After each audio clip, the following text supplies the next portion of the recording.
উইরা উইরা যাইতেছিলাম, যাইতে যাইতে দেখি একবার সাপ।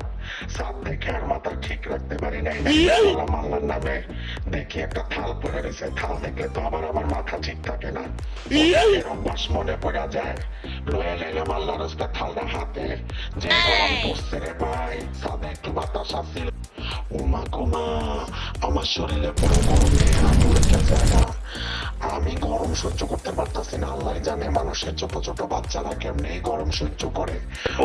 যেন সূর্য মামা মাথার থেকে সব ব্রেন খেয়ে ফেলায়, সব এনার্জি খেয়ে ফেলায়। এই সূর্যের জ্বালা আর বাঁচা যাইতেছে না। মানুষ কেন যে গাছ কাইটা সাবার করে ফেলাইতেছে তাও বুঝতে পারতাছি না। আমি যখন 1000 বছর আগে আমি মানুষ আসছিলাম, গাছের কোনো কমতি ছিল না। তখন নাকি থাল হয়ে বাড়াইতাম, বলছিলাম না এটা আমার পুরানো অভ্যাস, গাছের নিচে বসা বসা জিরাইতাম।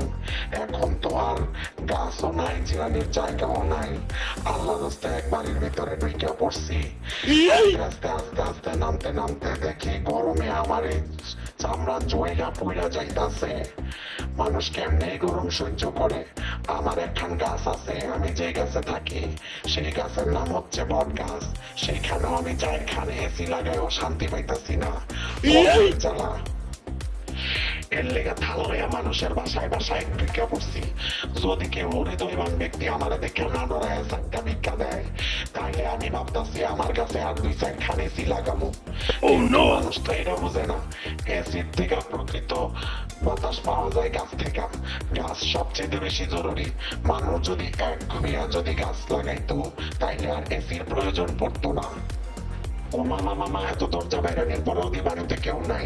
যাই মেসেজ দেওয়া যায়, তারপরও বইলা যায়। সব মানুষ সমাজের কাছে আমার একটাই আবেদন, আমি বোধ হয়েও বলতাছি গাছ লাগান, পরিবেশ বাঁচান।